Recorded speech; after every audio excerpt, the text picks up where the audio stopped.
আসসালামু আলাইকুম এভরিওয়ান। অন্ধমের ভালোবাসা গল্পের 14 নম্বর পার্ট। আর কালকে আমি টিকটকে একটা ভিডিও আপলোড করছিলাম, যেখানে বলছিলাম যে অন্ধমের ভালোবাসা গল্পটি টিকটকে আপলোড করব না। আর তোমরা অনেকেই ভাবতেছো যে আমি এই গল্পটি আর আনবো না। না, এমন কিছু না। আমি এই গল্পটি শুধুমাত্র টিকটকে আপলোড করবো না, তাছাড়া ইউটিউবে করব। আর তোমাদের শুধু একটা কথাই বলে রাখবো, তোমরা ফেক আইডিগুলো থেকে একটু দূরে থাকবা, কারণ এগুলো থেকে অনেকেই স্ক্যাম করে। তো যাই হোক, চলো বেশি কথা না কইয়া গল্প শুরু করা যাক। রিয়া ভয় পেয়ে আমার পিছনে এসে দাঁড়িয়ে বলল, এখন তাহলে আমাদের কি হবে? এই গ্রামটা আমার কাছে মোটেও সুবিধার মনে হচ্ছে না। আমি ওকে সাহায্য জুগিয়ে বললাম, আরে আমাদের কিছুই হবে না, আর ওরা তো বাংলায় কথা বলছে, এত কিছু হবে না আশা করি, শুধু আমি যা বলবো তুমি তাই করবে, ঠিক আছে? রিয়া বলল, ওই দেখো সামনে দুইটা মেয়ে আসছে। সামনে তাকিয়ে দেখি সত্যি দুইটা মেয়ে আসছে, তাও আবার হাতে করে ছোট ছোট হাত পাকাগুলো নিয়ে। অনেক সময় চায়না মুভিতে দেখা যায় এগুলো নাকি মারাত্মক একটা অস্ত্র হিসেবে ব্যবহার করা হয়। এতটাই ধারালো যে কারো গায়ে একটু লাগলেই সাথে সাথে কেটে যাবে। ওয়েট, তোমরা অনেকেই দেখতেছি গল্পটি বাস্তবের সাথে মিলাইছো। তো একটা কথাই বলি যে গল্পটি গল্পের মতো করে দেখো, বাস্তবের সাথে মিলাইও না। আর যদি তোমাদের এই গল্পটি নিয়ে কোনো প্রশ্ন থাকে, তাহলে আমার এই ভিডিওর ডেসক্রিপশনে আমার টেলিগ্রাম গ্রুপের লিঙ্ক আছে, ওখানে জয়েন হয়ে আমাকে মেসেজ করো। মনে মনে চিন্তা করছি, ওরা তো দেখি চায়নাদের সব নিয়মকানুন মেনে চলে। দুইটা মেয়ে এসেই আমাদের সামনে বলে উঠলো, আমাদের সাথে ভালোই ভালোই চল বলছি, আমাদের বাধ্য করো না তোমাদের উপর আঘাত করতে। আমি মেয়েটার কথায় উত্তর দিয়ে বললাম, জি বলুন, আমরা তো আপনাদের জন্যই অপেক্ষা করছি। ওদের পিছনে যেতে যেতে বললাম, আমাদের এখন কোথায় নিয়ে যাচ্ছেন? রিয়া তো ভয়ে আমার পিছনে পিছনে চুপচাপ আসছে, বেচারির মুখে কোনো কথা নাই। তবে মেয়েগুলো আমাকে ভয় দেখিয়ে বলল, তোদের সাহস কি করে হয় আমাদের গ্রামে আসতে? যেখানে আমাদের গ্রামে আসতে সবাই ভয় পায়, সেখানে তোরা কিভাবে আসলি? আমি বললাম, আরে আমরা কি এখানে আসতে চাইছি? একটা বিপদে পড়ে আসা হয়েছে। আচ্ছা এখন বলেন আমাদের কোথায় নিয়ে যাচ্ছেন? মেয়েটা আমার দিকে একবার তাকিয়ে বলল, রাজমাতার কাছে নিয়ে যাচ্ছি তোদের, যার কথায় এই গ্রাম চলে, যিনি এই গ্রামের প্রধান। আমি বললাম, সে নিয়ে যান, সমস্যা নেই, তবে আপনি কিন্তু খুব সুন্দর আছেন, দেখতে একদম পরীর মতো। মেয়েটা আমার কথা শুনে চোখ গরম করে আমার দিকে তাকিয়ে বলল, আমাকে পটানোর চেষ্টা করবি না, আমরা হলাম চিরকুমারী।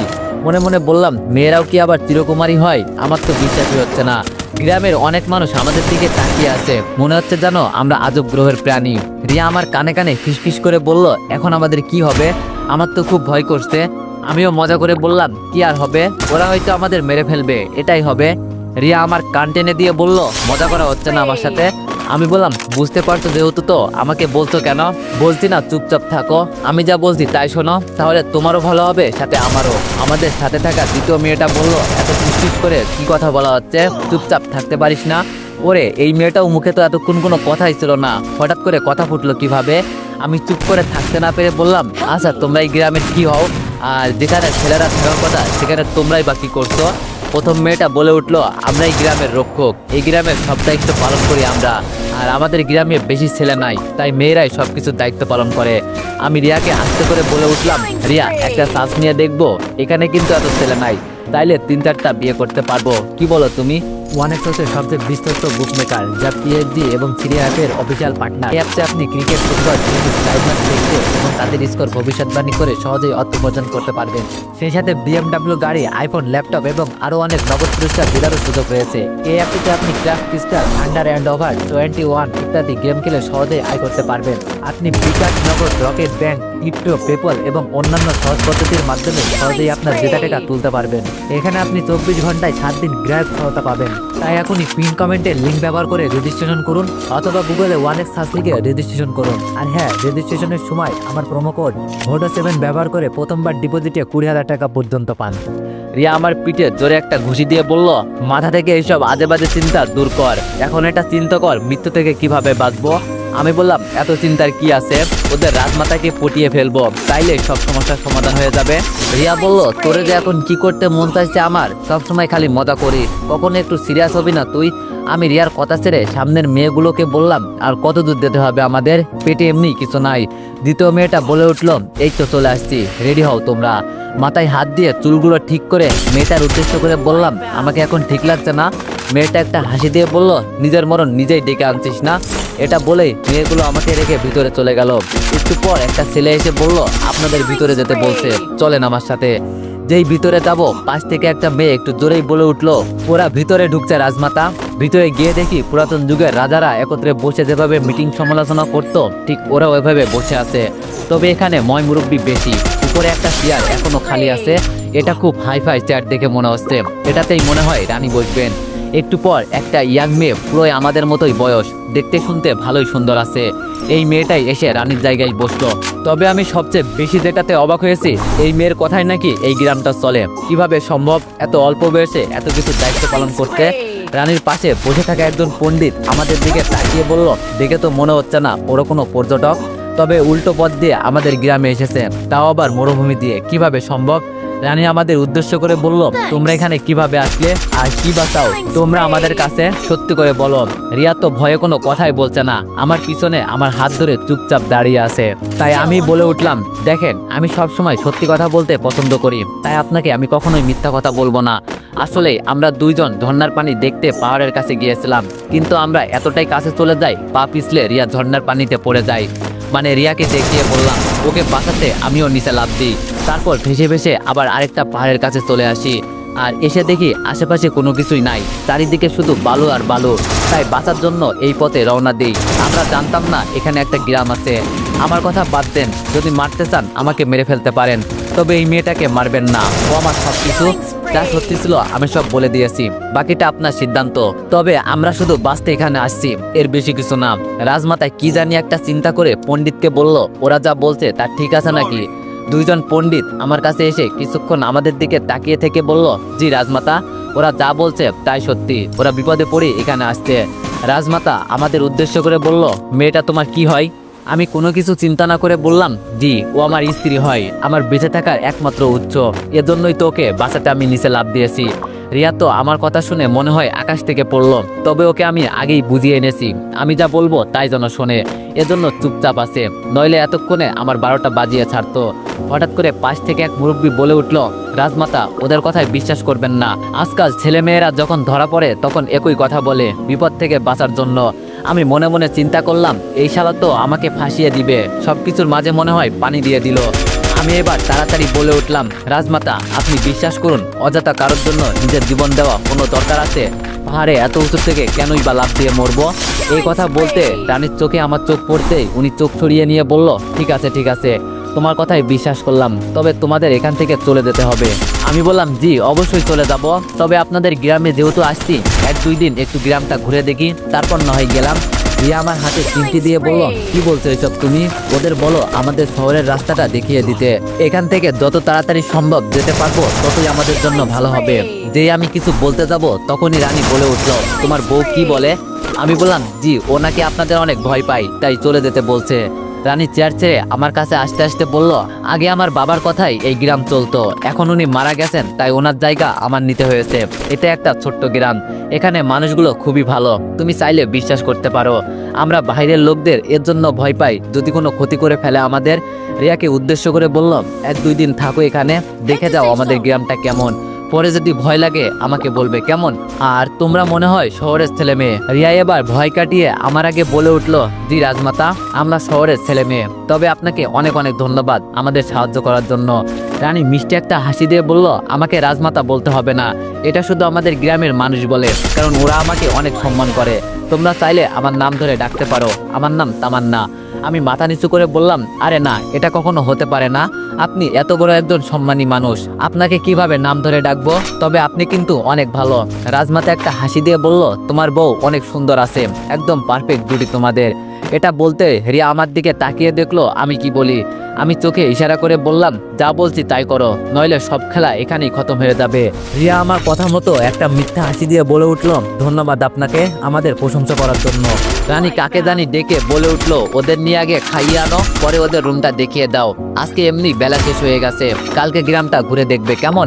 রানীর কথায় আমি বলে উঠলাম, আপনাকে অনেক অনেক ধন্যবাদ, আসলে আজকে 2 দিন ধরে কিছুই খাই নাই, কিভাবে যে বেঁচে আছি সেটাই জানি না, তবে এতে আমার কোনো আফসোস ছিল না। আমার বউয়ের জন্য খুব খারাপ লাগছে, দেখছেন ওর মুখটা কেমন শুকিয়ে গেছে। আমার এখন রিয়াকে বউ বলতে বেশ ভালোই লাগছে। আহা রিয়া আমার বউ, ভাবতেই যেন মনের ভিতরে খুশির জোয়ার চলছে। রানী এবার হতাশ হয়ে বলল, তোমরা 2 দিন ধরে না খেয়ে আসো, এখন তাড়াতাড়ি গিয়ে আগে খেয়ে নাও। যেই মেয়েগুলো আমাদের এখানে নিয়ে আসছিল এর মাঝে প্রথম মেয়ে এসে বলল, আমার সাথে চলুন। রানী আমাকে আর রিয়াকে বিদায় জানিয়ে বলল, এখন তোমরা যাও, গিয়ে বিশ্রাম করো, যদি কোনো দরকার হয় আমাকে বলবে। বাইরে যেতে যেতে মেয়েটাকে বললাম, তুমি বলেছিলে আমাদের মেরে ফেলবে। মেয়েটা বলল, আপনাদের দেখে রানীর দয়া হয়েছে, তাই হয়তো মাফ করে দিয়েছে। পাশ থেকে রিয়া বলল, তোমার নাম কি? মেয়েটা বলল, আমার নাম পরে শুনবেন, আগে চলেন আপনাদের খাইয়ে আনি। খাবারের কথা শুনে জিহ্বায় জল এসে গেছে। খুশি মনে বললাম, কি কি খাবেন আমাদের?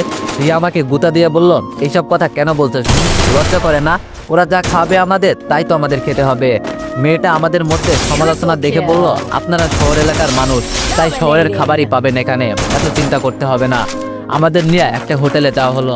মেয়েটা খাবার অর্ডার করতেই আমি বললাম, আমরা কিন্তু এইসব বাঁশের কাঠি দিয়ে খাবার খেতে পারি না, হাত দিয়ে আমরা খাই, তাই সেই ব্যবস্থা করে দিতে হবে। এই কথাটা এজন্য বললাম, আশেপাশে সবাই এভাবে দুইটা কাঠির সাহায্যে খাবার খাচ্ছে, বুঝি না এরা কিভাবে খায়। রিয়াও আমার সাথে তাল মিলিয়ে বলল, আমিও এভাবে খেতে পারবো না। আর এটা কি আপনাদের ঐতিহ্য নাকি, এভাবে কেউ খাবার খায়? মেয়েটা আমাদের কথা শুনে উঠে ভিতরে গিয়ে কি জানি বলে এসে আমাদের কাছে এসে বলল, সব হয়ে গেছে, আপনারা যেভাবে চান সেভাবেই ওরা খাবার দিবে। একটু পর আমাদের খাবার চলে এলো। আহা, কি সুস্বাদু খাবার। খেতে খেতে আমি বললাম, আচ্ছা তোমার নামটা তো বলো। মেয়েটি বলল, জি আমার নাম লাইলি। রিয়া ওর নাম শুনে খাবার খাওয়া বন্ধ করে বলল, তাহলে অবশ্যই তোমার মজনু আছে, তুমি না বললে তুমি চিরকুমারী। মেয়েটা শুধু পারছে না আমাদের উপর রাগ মিটাতে। আমি ওকে একটু শান্ত করে বললাম, এতটা রেগে গিয়েও না, ওই এমনি একটু মজা করলো। খাবার শেষে আমাদের একটা রুম দেখিয়ে দিল। আর লাইলি চলে যাওয়ার আগে বলল, যদি কোনো দরকার পড়ে ওই পাশের রুমে থাকি আমি, বলবেন কেমন? এটা বলে লাইলি চলে গেল। রুমের ভিতরে গিয়ে রিয়া দরজা বন্ধ করে আমাকে ইচ্ছা মতো মারতে লাগলো। আমি ওকে থামানোর জন্য জড়িয়ে ধরে বললাম, আমাকে ভেবে মারছো কেন? রিয়া আমার হাত কামড়ে দিয়ে বলল, আমাকে ছাড় বলছি। আমি বললাম, ছাড়লে মারবে না তো আবার? রিয়া বলল, না আগে ছাড়। রিয়াকে ছাড়তে আবার আমাকে মারা শুরু করলো। আমি রেগে বিছানার উপর বসে বললাম, যত খুশি মারো, আমি তো আমাদের বাঁচানোর জন্যই তোমাকে স্ত্রী বানাইছি, নইলে ওরা কি বিশ্বাস করতো যে একটা মেয়ের জন্য হুদায় আমি জীবন দিব? রিয়া আমাকে মারা বন্ধ করে বলল, তোর কথা ঠিক আছে, তবে পরের বার কোনো নাটক করলে আমার থেকে অনুমতি নিয়ে করবি, কেমন? হঠাৎ দরজায় টকটক আওয়াজ শোনা গেল। আমি উঠে গিয়ে দরজা খুলতেই দেখি লাইলি আমাদের জন্য পোশাক নিয়ে আসছে। বলে গেল, এগুলো রাতের জন্য দেওয়া হলো, এক পোশাকে আর কতক্ষণ থাকবেন? আমি ওকে ধন্যবাদ জানিয়ে বিদায় করলাম। কিন্তু সমস্যা একটাই, রুমটা অনেকটা ছোট, নিজেদের থাকবো সেই ব্যবস্থাও নাই। আবার ওয়াশরুম এমনভাবে তৈরি করেছে, আমরা রোদ্রের মাঝে হাঁটতে যেমন একটা ছায়া দেখা যায়, এটাও ঠিক এমনভাবে তৈরি করছে, ভাই থেকে ছায়ার মতো সবকিছু দেখা যায়। ওরা মনে করছে আমরা সত্যি সত্যি স্বামী স্ত্রী, কিন্তু ওরা তো আর জানে না যে আমরা স্বামী স্ত্রীর নামে অভিনয় করছি। রিয়া আমার হাত থেকে কাপড়গুলো নিয়ে বলল, চোখগুলো বেঁধে ফেল। আমি রিয়ার দিকে অবাক দৃষ্টিতে তাকিয়ে বললাম, চোখগুলো বেঁধে ফেলবো মানে? কি বলতে চাইছো তুমি?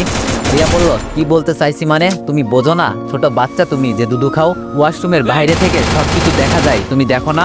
আমি এখন কাপড় চেঞ্জ করব, তাই তোমার চোখ বাঁধতে হবে। বলা তো যায় না ছেলে মানুষের মন, সুযোগ পেলে কি করে বসে। এটা বলেই রিয়া আমার দিকে তাকিয়ে আছে আমি কি বলি তাই শোনার জন্য।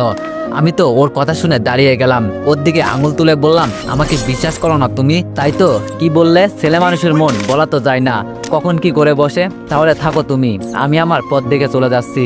যে আমাকে বিশ্বাস করে না আমি তার সাথেও থাকতে চাই না। এই যে থাকো তুমি, আমি গেলাম। রিয়া চট করে আমার হাত ধরে বলল, দেখো আমি তোমাকে এভাবে বলতে চাইনি। আচ্ছা চোখ বাঁধতে হবে না, ওই দিকে ফিরে কিছুক্ষণ চোখ বন্ধ করে রাখো, তাহলেই হবে।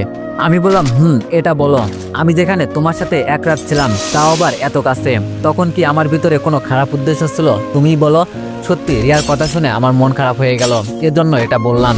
রিয়া আমার হাত ধরে বলল, সরি, আমি এভাবে বলতে চাইনি তোমাকে। আমি জানি তুমি কত ভালো একটা ছেলে, আমারও তো একটা সুরক্ষার বিষয় আছে না? তুমিই বলো, মেয়ে হয়ে তো জন্মগ্রহণ করো নাই, তাহলে বুঝতে। আমি বললাম, আমি তোমাকে বলছি আর এত কথা বলতে হবে না, দাও যা ইচ্ছা তাই করো। এই যে আমি চোখ বন্ধ করলাম। রিয়া যেতে যেতে বলল, এত রাগ করার কি আছে? আমি তো এমনি মজা করে বললাম। আমি মনে মনে বললাম, মজা না ছাই, আঘাত দিয়ে কথা বলে আবার বলে কি আমি তো মজা করছি। চোখ বন্ধ করে বসে আছি। কিছুক্ষণ পর রিয়া এসে বলল, এখন চোখ খুলতে পারো। আমি চোখ খুলে দেখি টাওয়ালের মতো কি জানি পড়েছে রিয়া, তবে এই পোশাকে রিয়াকে অনেক সুন্দর লাগছে। রিয়া বলল, কি হলো এভাবে তাকিয়ে কি দেখছো? তবে এই পোশাক আমি প্রথমবারের মতো আজকে পরলাম, বেশ ভালোই লাগছে। চুলগুলো ঠিক করে অন্য পাশে গিয়ে রিয়া কথাটা বলল। আমি ওয়াশরুমের দিকে যেতে যেতে বললাম, আমি ভিতরে গেলাম, তোমার ইচ্ছা হলে দেখতে পারো, না হলে চোখ বন্ধ করতে পারো। রিয়া আমার দিকে একবার তাকিয়ে বলল, লজ্জা শরম কিছু আছে তোমার ভিতরে, নাকি সব বিক্রি করে দিছো? আমি বললাম, না, এইসব আমি আলু ভাজির সাথে রান্না করে খেয়ে ফেলেছি। নিজেরই নাই লজ্জা শরম, আর আমাকে শিখাতে আসছে লজ্জা শরম আছে কিনা।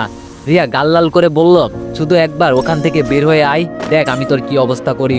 আমি চুপচাপ কাপড় চেঞ্জ করে বাইরে বের হলাম। দেখি রিয়া বিছানার উপর বসে উপরের দিকে এক নজরে তাকিয়ে আছে। আমি বললাম, এই যে ম্যাডাম, উপরের দিকে এভাবে এক দৃষ্টিতে তাকিয়ে কি দেখছেন? রিয়া আমার কথা শুনে আমার দিকে তাকিয়ে বলল, উপরে এই মাটির পাত্রটা কিসের দেখছো তুমি? রিয়ার কথায় আমিও উপরের দিকে তাকিয়ে দেখি সত্যি সত্যি উপরে একটা মাটির পাত্র আছে।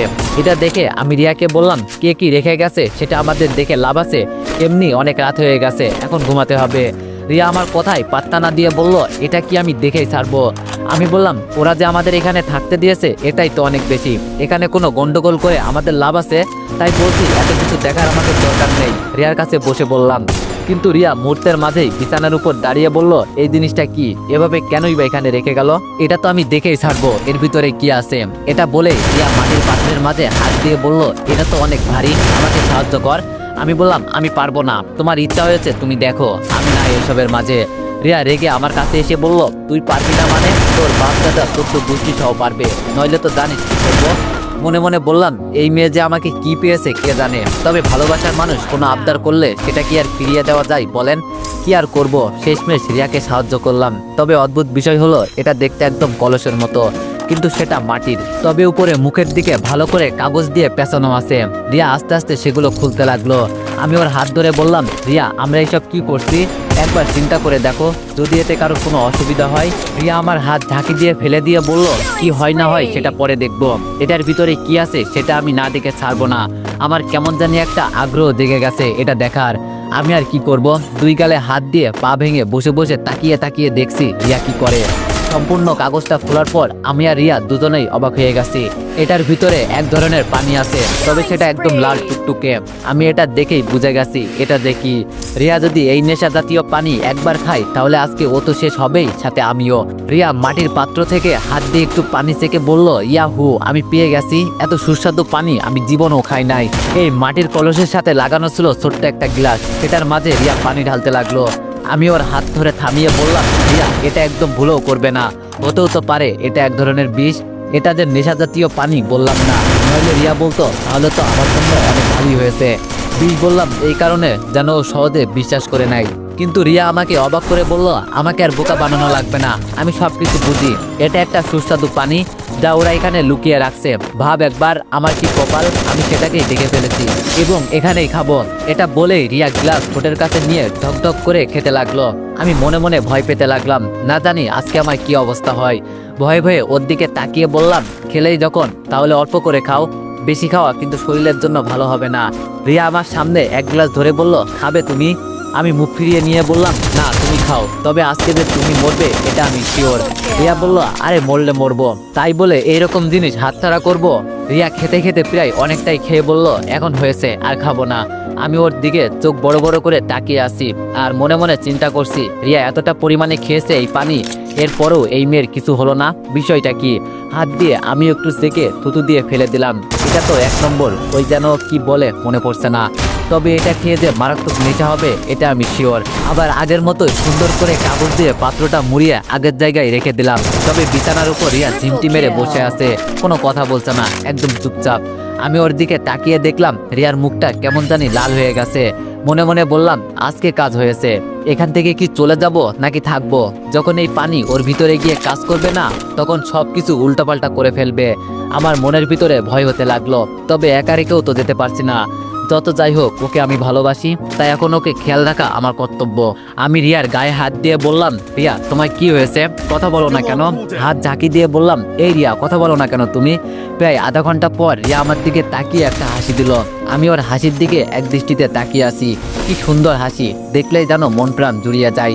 রিয়া আমার কাছে এসে বুকের মাঝে হাত দিয়ে বলল, তোমার বুকের মাঝে এত পশম কেন? এই পশম তোমাকে অনেক হট লাগছে। বিছানার উপর থেকে লাফ দিয়ে রিয়ার থেকে অনেকটা দূরে গিয়ে বললাম, আমি কতবার বলছি এইসব খাবে না, এখন ঠেলা বোঝো কেমন লাগে। রিয়া পাশে পড়ে থাকা ফল কাটার ছুরিটা নিয়ে আমার গলায় ধরে বলল, আমি এখন যা বলবো তাই করবি, চুপচাপ বিছানার উপর গিয়ে শুয়ে পড়। ভয়ে ভয়ে বললাম, রিয়া তুমি আমার সাথে কি করতে চাইছো? আমি বুঝতে পেরেছি তুমি মাতাল হয়ে গেছো, দাও আমি বাইর থেকে তোমার জন্য টক নিয়ে আসছি, তাহলে ঠিক হয়ে যাবে তুমি। রিয়া আমাকে উল্টো ধমক দিয়ে বলল, এত কথা বলিস কেন? আমি যা বলছি তাই শোন, নইলেই দিলাম টান। আরে আরে রাখো রাখো, যাচ্ছি যাচ্ছি। ভয়ে ভয়ে বিছানার উপর গিয়ে শুয়ে পড়লাম। রিয়া কাপড় দিয়ে আমার হাত পা সব বেঁধে ফেললো। আমি এবার ওর চোখের দিকে তাকিয়ে বললাম, রিয়া তুমি আমার সাথে কি করতে চলছো? রিয়া আমাকে ছেড়ে বিছানার উপর বসে হেসে হেসে বলল, আমার শরীর কেমন কেমন জানি করছে, মনে হচ্ছে তোর দিকে আমাকে টানছে। ইস রে! আমি একটু জোরে চিৎকার দিয়ে বললাম, রিয়া এটা মোটেও তুমি ঠিক করছো না। দেখো তুমি এখন দিশাহারা হয়ে গেছো, তোমার ভিতরে তেমন কোনো জ্ঞান শক্তি নাই রিয়া, তাই বলছি আমার হাত পা খুলে দাও প্লিজ। রিয়া শরীর থেকে ওর কাপড় এক এক করে সব খুলতে লাগলো। আমি চোখ বন্ধ করে বললাম, রিয়া এটা তুমি করতে পারো না, আমার হাত পায়ের বাঁধন খুলে দাও প্লিজ। শুধু এটুকুই বললাম। পরে আর কিছু বলার সুযোগ না দিয়ে রিয়া যেটাকে ইতিহাস বলে সেটাই করলো। সকালে কারো কান্নার আওয়াজের কারণে ঘুম ভেঙে গেল। পাশে তাকিয়ে দেখি রিয়া শরীরে কম্বল পেঁচিয়ে কান্না করছে। আমি তাড়াতাড়ি বলে উঠলাম, কি হয়েছে রিয়া তোমার, হঠাৎ এভাবে কান্না করছে কেন? ঠাস করে রিয়া আমার গালে একটা চড় দিয়ে বলল, তুই কোনো কথা বলবি না, আমার দুর্বলতার সুযোগ নিয়েছিস আজকে। আমি আগেই বলেছিলাম ছেলেদের আজ যাই হোক বিশ্বাস করো না, আর আজকে তুই সেটাই প্রমাণ করে দিলি। এখন আমি সাইমনকে কিভাবে আমার এই মুখ দেখাবো? তুই এটা আমার সাথে করতে পারলি? একবার আমার কথা চিন্তা করতিস। আমি ওকে জোরে একটা ধমক দিয়ে বললাম, তুই আমার সাথে কোনো কথা বলবি না, আমাকে বললি না আমি তোর সর্বনাশ করছি না? দাঁড়া, আমার হাত পায়ের বাঁধনগুলো আগে খুলে দে। রিয়া কান্না বন্ধ করে বলল, তোমাকে এভাবে হাত পা বেঁধে রেখে গেল কে? আমি বললাম, ও সব কাজ করে এখন ভালো সাজা হচ্ছে না? জোরেই বললাম, আমার হাত পায়ের বাঁধনগুলো খুলে দিবি কিনা? রিয়া ভয় পেয়ে আমার বাঁধন খুলে দিল। আমি উঠে কাপড় পরলাম, উপর থেকে ফোনটা নিয়ে রিয়ার হাতে দিয়ে বললাম, এখন ভালো করে দেখো কে কার সর্বনাশ করেছে। আমি জানতাম রিয়া উল্টাপাল্টা কিছু করবে, এর জন্য আমি আগে থেকে ক্যামেরা চালু করে রাখছি। আর রিয়া যে আমার সাথে এরকম কিছু একটা করবে সেটা আমার কল্পনার বাইরে ছিল। হঠাৎ করে কিভাবে কি হয়ে গেল বুঝতেও পারি নাই। এইসব হবে আগে জানলে আমি বেশ সতর্কতাই অবলম্বন করতাম। রিয়া অল্প কিছু ভিডিও দেখে ডিলিট করে দিয়ে ফোনটা আমার হাতে দিয়ে দিল। মাথা চুলকাতে চুলকাতে বলল, আমি আসলে সরি, আমি বুঝতে পারি নাই এই পানি খাওয়ার পরে যে এইসব হবে। তখন আমার কেমন কেমন জানি করছিল, আমি তখন নিজেকে কন্ট্রোল করতে পারি নাই। বুঝলে কি আর এইসব হতো? অসহায় সুরে কথাটা বলল রিয়া। আমি বললাম, ও তা বুঝবে কিভাবে, আমি কত করে তোমায় না করছি, কিন্তু তখন তো আমার কথা শুনলে না, আমার সব কিছু কেড়ে নিয়েছ। এখন আমি আমার হবু বউকে কি বলে জবাব দিব? মনে মনে তো আমি অনেক খুশি, আমার হবু বউ তো তুমি রিয়া। রিয়া কান্না কান্না সুরে বলল, আমি সত্যি অনেক সরি, আমি জানতাম না আমি এমন কিছু করে বসবো। আমি রিয়ার কথা শুনে হাসতে লাগলাম। রিয়া আমার দিকে অবাক দৃষ্টিতে তাকিয়ে বলল, তুমি হাসছো কেন? আমি বললাম, তোমার সরি কথাটা শুনে এত বড় একটা ভুল করলে, এই সামান্য একটা সরি বলে কি সব মাফ হয়ে গেল? এবার আমি ওর কাছে গিয়ে ওর চোখের দিকে তাকিয়ে বললাম, সেই দিন আমি ওই রকম একটা ভুল করেছি, কিন্তু তখন তো তুমি আমাকে মাফ করো নাই। আমি চাইছিলাম তোমাকে বিয়ে পর্যন্ত করতে, কিন্তু তুমি কি করলে? তোমার ভাইকে বললে আমাকে মেরে ফেলতে। আজকে তুমি আমার জায়গায় দাঁড়িয়ে আছো আর আমি তোমার জায়গায়। এখন এটা চিন্তা করো, আমি কি সেই দিন খুব বড় ভুল করে ফেলেছি, যার কারণে এত এত বছর আমি আমার পরিবার হারা, আমার প্রিয়জন হারা। তোমার মতোই সেদিন আমারও এরকম নেশা হয়েছিল, তবে সেটা তোমার নেশা, যা আমি মাথা থেকে দূর করতে পারি নাই। এত বড় একটা ভুল যা জীবনের একটা অংশ, এটাকে সামান্য একটা সরি বলে মাফ হয়ে যাবে? যদি মাফই করা যেত তাহলে এত এত বছর আমি বা কেন শাস্তি পেলাম? কেন আমি তোমার থেকে এত দূরে ছিলাম? জবাব আছে তোমার কাছে রিয়া? আমার কথা শুনে রিয়ার হার্টবিট মনে হয় বন্ধ হয়ে যাচ্ছে। তোতলাতে তোতলাতে বলল, তো তুমি কে? আমি ওর দিকে গভীর দৃষ্টিতে তাকিয়ে বললাম, ভালো করে তাকিয়ে দেখো তো আমাকে চেনা যায় নাকি? মনে পড়ে সেই মানুষটাকে, একটা ভুলের কারণে যাকে তোমরা মেরে ফেলতে চাইছিলে? রিয়া আমার মুখে হাত দিয়ে ভালো করে একবার দেখলো, হাত ছেড়ে আমার থেকে অনেকটাই দূরে গিয়ে বলল, দীপু তুমি? আমি হাসি দিয়ে বললাম, আমাকে এত তাড়াতাড়ি চিনে ফেললে তুমি? আজকে তো আমি তোমার সাথে জোর করে কিছু করতে চাই নাই, নাকি তুমি প্ল্যান করে এইসব করেছো আমার সাথে? রিয়া আমাকে উল্টো প্রশ্ন করলো, তুমি যে দীপু আমার বিশ্বাস হচ্ছে না, আমার সাথে মিথ্যা কথা বলছো তাই না তুমি? আমি বললাম, ও এখন কেন বিশ্বাস হবে? আমাকে ছেড়ে নতুন নাগর পেয়েছো, তবে সেই দিন তোমার ভাই আমাকে মারে নাই, অন্য দেশে আমাকে পাচার করে দেয়, মনে করে আমি অন্য দেশে গিয়ে মারা যাব। এত সহজে আমি কিভাবে মারা যাই বলো? তোমরা আমার সাথে যেই গেম খেলছো এর হিসাব নিতে হবে না? এই বলে আমি রিয়ার দিকে এগিয়ে যেতে লাগলাম, আর রিয়া পিছনে যেতে যেতে একসময় ওর দেয়ালে পিঠ থেকে গেল। আমি দুই হাত দিয়ে ওকে আটকে চোখ গরম করে প্রশ্ন করলাম, আমার সাথে এমন করলে কেন রিয়া? নাকি ওই দিনের প্রতিশোধ নিলে তুমি? রিয়া মাথা নিচু করে চোখের পানি ছেড়ে বলল, আমি জানি না এটা কিভাবে হলো, আর তুমি কেনই বা আমার জীবনে আবার ফিরে এলে? আমি বললাম, কেন? যাকে ভালোবাসি তার কাছে ফিরে আসবো না? এত বছর পর আমি তোমার কাছে ফিরে আসছি, আর তুমি বলো আমি কেনই বা তোমার জীবনে ফিরে এলাম? আজকে আমাকে যেভাবে তুমি ব্যবহার করলে না, একদিন ঠিক আমিও তোমার সাথে এমনটা করেছিলাম। এখন চিন্তা করো, অপরাধ কি আমার ছিল? মানছি আমার অপরাধ ছিল, এর জন্য তো আমি তোমার কাছে মাপও চাইছিলাম। ঠিক এখন যেভাবে তুমি বলছো। রিয়া বলল, পুরনো কথা আমাকে মনে করিয়ে দিও না। আমি বলছি তো আমার ভুল হয়ে গেছে, আমি আর তোমাকে আমার সামনে দেখতে চাই না। আমার জন্য আমার সাইমন আছে, ওকেই আমি ভালোবাসি। আর দীপু নামের যে ছিল, ও আমার কাছে মৃত। রিয়ার কথায় মন খারাপ করে বললাম, এত বছর পর আমার আসল পরিচয় পেলে, এরপরেও এই কথা বলছো? তুমি জানো রিয়া, আমি এখানে শুধু তোমার জন্য ফিরে এসেছি। তোমার জন্য আমি আমার জীবনটাও দিতে প্রস্তুত ছিলাম। আর তুমি? রিয়া আমার দিকে একবার তাকিয়ে দরজা খুলে বাইরে চলে গেল। আমি বিছানার উপর বসে বসে চিন্তা করছি, তাহলে কি আমার ভালোবাসা এভাবেই সমাপ্ত হয়ে যাবে? তো এভরিওয়ান, নেক্সট পার্টের জন্য অপেক্ষা করো। ধন্যবাদ।